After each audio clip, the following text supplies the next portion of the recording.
अस्सलाम वालेकुम students, corporate finance lecture 2 के साथ मैं मोहम्मद नुमान सादत। आज के इस लेक्चर में हम देखेंगे कि time value of money concept से क्या मुराद है, present value and future value से क्या मुराद है और ये वैल्यूज कैसे कैलकुलेट की जाती हैं।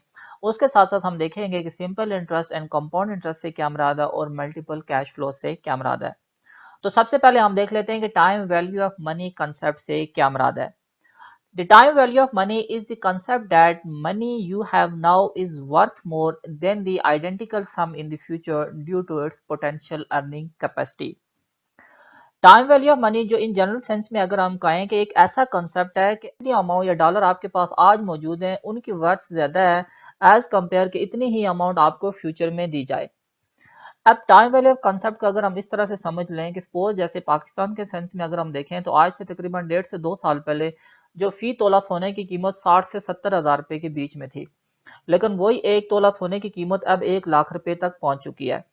तो ये बेसिकली उस सेंस में है कि time value with the passage of time हमारे जो अमाउंट है, रुपीज हैं या डॉलर्स हैं, उनकी वर्थ कम होती जाती है, मींस उसकी परचेजिंग कैपेसिटी कम होती जाती है। अब हम देख लेते हैं कि ये सेंस किस तरह से प्रिवेल कर रहा है टाइम वैल्यू ऑफ मनी का।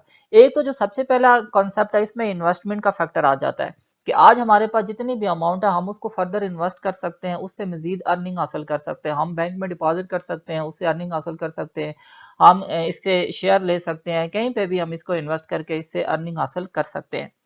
उसके साथ साथ जो दूसरा इंपॉर्टेंट फैक्टर है कि टाइम वैल्यू ऑफ मनी के आज जो हमारे पास अमाउंट है उसकी वर्थ ज्यादा है एज कम्पेयर टू फ्यूचर, वो इन्फ्लेशन भी है कि with the passage of time हमारी जो चीजों की प्राइसेस वो बढ़ती जाती है। हम गोल्ड की एग्जांपल ही ले लें तो आज से 1.5 2 साल पहले हम ये कह रहे हैं कि 60 से 70 हज़ार रुपए फी तोला सोना था, तो अब वो क्या हो गया, 1 लाख रुपए पे पहुंच चुका है। तो इस इन्फ्लेशन की वजह से भी टाइम वैल्यू ऑफ मनी। तीसरा जो इंपॉर्टेंट फैक्टर है रिस्क एंड अनसर्टनिटी भी है कि हमारे जो मुख्तलिफ करेंसीज हैं उनके साथ रिस्क भी इन्वॉल्व होता है। तो इस हवाले से भी हमारा जो with the passage of time वो करेंसी की वैल्यू कम होती जाती है। अभी आप पाकिस्तान की करेंसी की ही बात देख लें तो आप देख लेंगे कुछ ही अर्से 1 साल पहले तकरीबन जो डॉलर था वो 112 रुपए के हिसाब से था और अब वो 160 रुपए तक पहुंच चुका है। तो मुख्तलिफ करेंसीज के साथ रिस्क एंड अनसर्टनिटी भी इन्वॉल्व होती है, उस हिसाब से भी with the passage of time हमारे जो मनी की वैल्यू है वो कम होती जाती है। तो ये जनरल सेंस में टाइम वैल्यू ऑफ मनी का कंसेप्ट है कि आज हमारे पास जितने भी डॉलर हैं उनकी वर्थ ज्यादा है एज कंपेयर फ्यूचर में उतनी ही अमाउंट जब हमारे पास होगी। टाइम वैल्यू ऑफ मनी के कॉन्सेप्ट को अगर फर्दर समझें तो इसमें दो इंपॉर्टेंट कॉन्सेप्ट यूज किए जाते हैं, एक प्रेजेंट वैल्यू का और दूसरा फ्यूचर वैल्यू का कॉन्सेप्ट यूज किया जाता है। प्रेजेंट वैल्यू कॉन्सेप्ट से मुराद है कि the current value of a future amount of money or a series of payment evaluated at a given interest rate. कि आज हमारे पास जितनी भी वैल्यू है पैसे की, अगर हम उसको फ्यूचर में देखना चाहते हैं कि आज के 10 साल बाद उसकी क्या वैल्यू होगी, तो वो बेसिकली हमारी फ्यूचर वैल्यू कहलाती है। और अगर फ्यूचर में हम कहते हैं कि हमारे पास 1 लाख रुपया मौजूद है, उस पर हम कोई इंटरेस्ट वगैरह भी अर्न कर रहे हैं या कर रहे होंगे, तो उसकी आज वैल्यू कितनी है वो बेसिकली प्रेजेंट वैल्यू कहलाते हैं। तो ये एक सिंपल से कंसेप्ट है कि जो हम इस तरह हम इसको फ्यूचर वैल्यू से प्रेजेंट वैल्यू भी कैलकुलेट कर सकते हैं और प्रेजेंट वैल्यू से फ्यूचर वैल्यू भी हम कैलकुलेट कर सकते हैं। तो अब हम देख लेते हैं कि ये कैलकुलेशन किस तरह से होती है। तो उस कैलकुलेशन से पहले हम सिंपल देख लेते हैं जो एक इंपॉर्टेंट फैक्टर इसमें इन्वॉल्व होता है वो सिंपल इंटरेस्ट और कंपाउंड इंटरेस्ट का होता है। उसी के बेस पे ही हम प्रेजेंट वैल्यू फाइंड कर रहे होते हैं और उसके साथ साथ हम फ्यूचर वैल्यू भी फाइंड कर रहे होते हैं। तो सबसे पहले हम इन कॉन्सेप्ट को क्लियर कर लेते हैं कि सिंपल इंटरेस्ट से क्या मुराद है। Simple interest is interest that is paid और earn only on the original amount और प्रिंसिपल बोरोड। इससे मुराद यह है कि अगर हम बैंक में 1 लाख रुपया रख रहे हैं 5 सालों के लिए, तो सिर्फ उसी लाख रुपए के ऊपर जो जो इंटरेस्ट हमें हर साल हासिल होगी उसको हम सिंपल इंटरेस्ट कह रहे होते हैं। अब सिंपल इंटरेस्ट कैलकुलेट करने का सिंपल फार्मूला है कि simple interest is equal to P not into I into N. P not यहाँ पे जो प्रिंसिपल अमाउंट है या जो ओरिजिनल इन्वेस्टमेंट है उसको रिप्रेजेंट कर रहा है और आई से मुराद इंटरेस्ट रेट पर टाइम पीरियड और उसके साथ एन नंबर ऑफ पीरियड्स को रिप्रेजेंट कर रहा होता है। अब सिंपल इंटरेस्ट की हम एक एग्जांपल ले लेते हैं कि कोई मिस्टर ए को हम फर्ज कर लेते हैं कि उसने 10,000 रुपया सेविंग अकाउंट में डिपॉजिट किया हुआ और उसे कहा गया है कि आपको 8% सिंपल इंटरेस्ट मिलेगी और ये अमाउंट उसने 10 सालों के लिए डिपॉजिट की हुई है। तो अब यहाँ पे जो सिंपल इंटरेस्ट की वैल्यू आ जाएगी फार्मूले के तहत हम निकालेंगे तो वो 8,000 रुपया बनती है। अब इसी सिंपल इंटरेस्ट की बेस पे ही हम देखते हैं कि हमारी फ्यूचर वैल्यू कितनी बनती है, मींस जो 10,000 रुपये आज हम डिपॉजिट कर रहे हैं अपने बैंक अकाउंट में उसकी 10 साल के बाद कितनी वैल्यू बनेगी। तो फ्यूचर वैल्यू बेसिकली हमारी होती है जो प्रेजेंट वैल्यू होती है और उसके साथ साथ जो सिंपल इंटरेस्ट होती है, इन दोनों का कॉम्बिनेशन होती है हमारी फ्यूचर वैल्यू। वो आप यहाँ पे देख सकते हैं फार्मूले में गिवन है। अब हम इस फार्मूले का अगर मजीद सिंप्लीफाई करें, पी नॉट जो प्रिंसिपल अमाउंट तो हमारी वैसे ही है, प्लस जो सिंपल इंटरेस्ट है वहां पे हमने देखा कि वो इज इक्वल है P not into I into N, तो वो हमने यहाँ पे सिंपल इंटरेस्ट की जगह उसको शामिल किया। तो आप देख लें कि अब इसको मजीद सिंप्लीफाई करके हमारे जो फ्यूचर वैल्यू का फार्मूला बनता है वो P not into one plus I into N. तो ये फार्मूला हमारे फ्यूचर वैल्यू को कैलकुलेट करने का। अब हम किसी भी पीरियड पे जाके अगर कैलकुलेट करना चाहते हैं कि हमारी फ्यूचर वैल्यू कितनी बनती है इस अमाउंट की जो आज हम इन्वेस्ट कर रहे हैं, तो इस तरह से हम उसको कैलकुलेट कर सकते हैं। अब सपोज हम इसी एग्जांपल के लेते हैं कि देखिए हमने यहाँ पे 10,000 रुपए कह रहे हैं कि आज हम इन्वेस्ट करना चाहते हैं और उसके ऊपर हमें 8% इंटरेस्ट मिलेगी। तो 10 साल के बाद इस अमाउंट की कितनी वैल्यू होगी, मीन्स फ्यूचर वैल्यू हमारी कितनी होगी।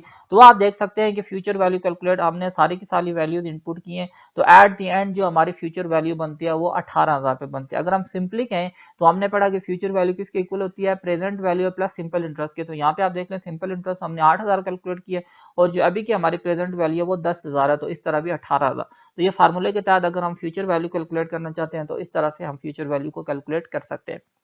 अब हम देख लेते हैं कि सिंपल इंटरेस्ट के कांसेप्ट में हम प्रेजेंट वैल्यू किस तरह से कैलकुलेट करेंगे। तो प्रेजेंट वैल्यू भी बेसिकली हम इसी फार्मूले से ही कैलकुलेट करते हैं जो हम फ्यूचर वैल्यू के लिए यूज कर रहे होते हैं।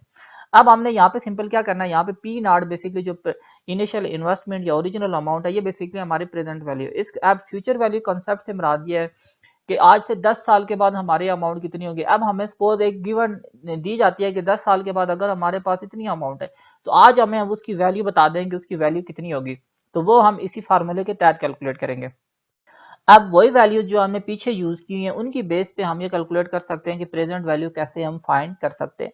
यहाँ पे आप देख लें फार्मूले से हमने पी जो प्रेजेंट वैल्यू है उसको साइड पे किया, तो अब फ्यूचर वैल्यू जो 1 प्लस आई इंटू एन हम उसको डिवाइड कर लेंगे, इस साइड पे मल्टीप्लाई हो रहा था दूसरी साइड पे हम उसको डिवाइड कर लेंगे। तो आप देखिए हमने जो कैलकुलेट किए फ्यूचर वैल्यू 18,000, बाकी सब फार्मूले में जो गिवन है वो हम उसी तरह लिखेंगे। तो आप देख लें वही प्रेजेंट वैल्यू हमारे यहाँ पे फाइंड हो जाती है 10,000 पे।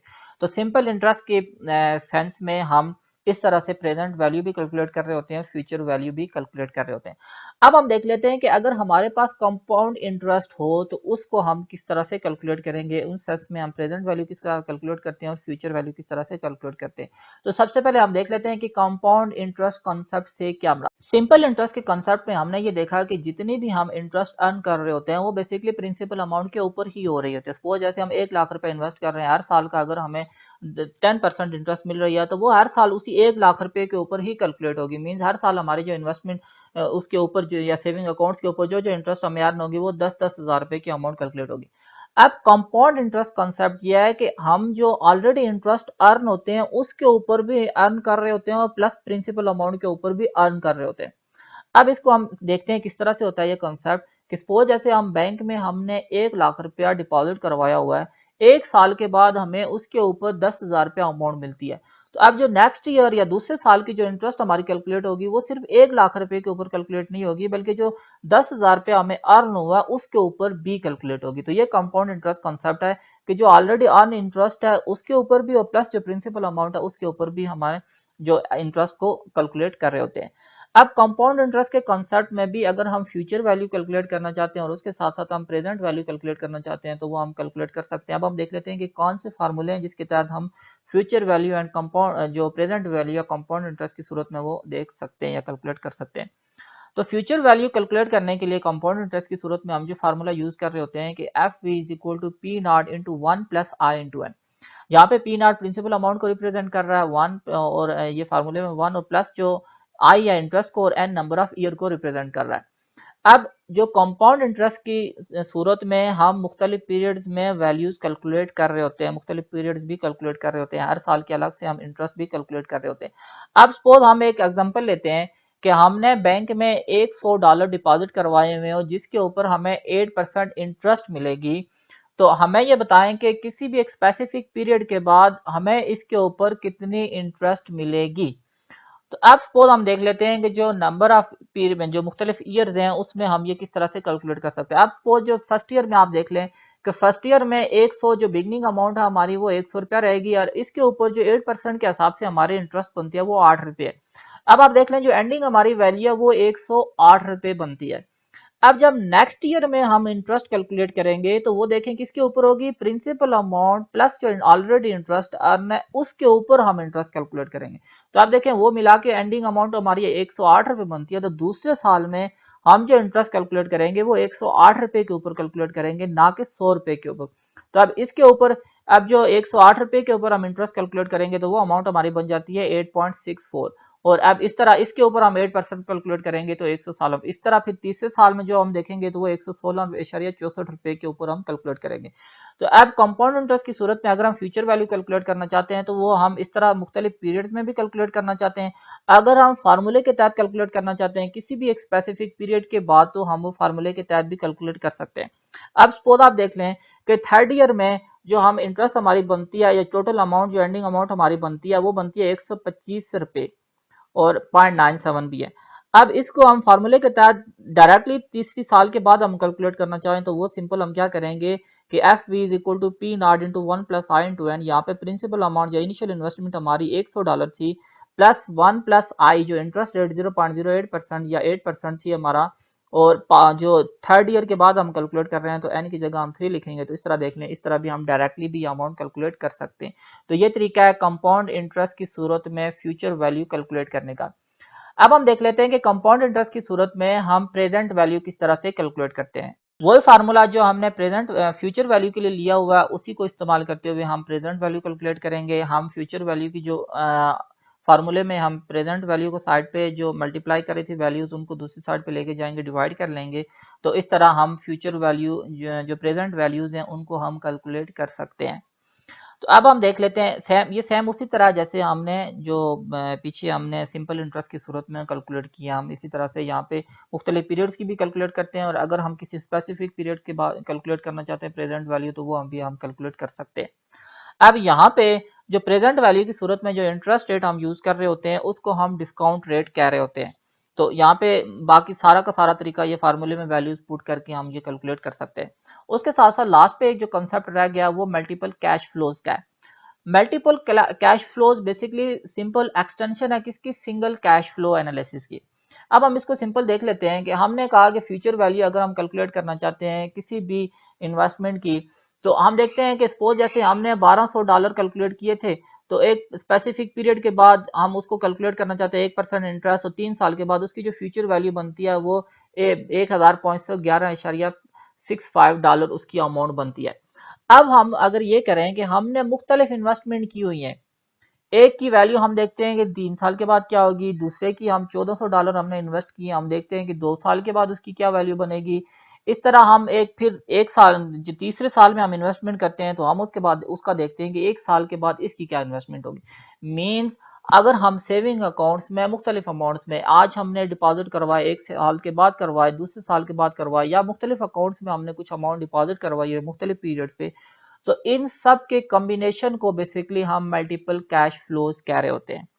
तो जो हमने पीछे जो वैल्यू कैलकुलेट किए सिंपल इंटरेस्ट की सूरत में या जो कंपाउंड इंटरेस्ट की सूरत में, वो सारी की सारी basically single cash flows analysis थी या किसी एक ही इन्वेस्टमेंट को हम देख रहे थे।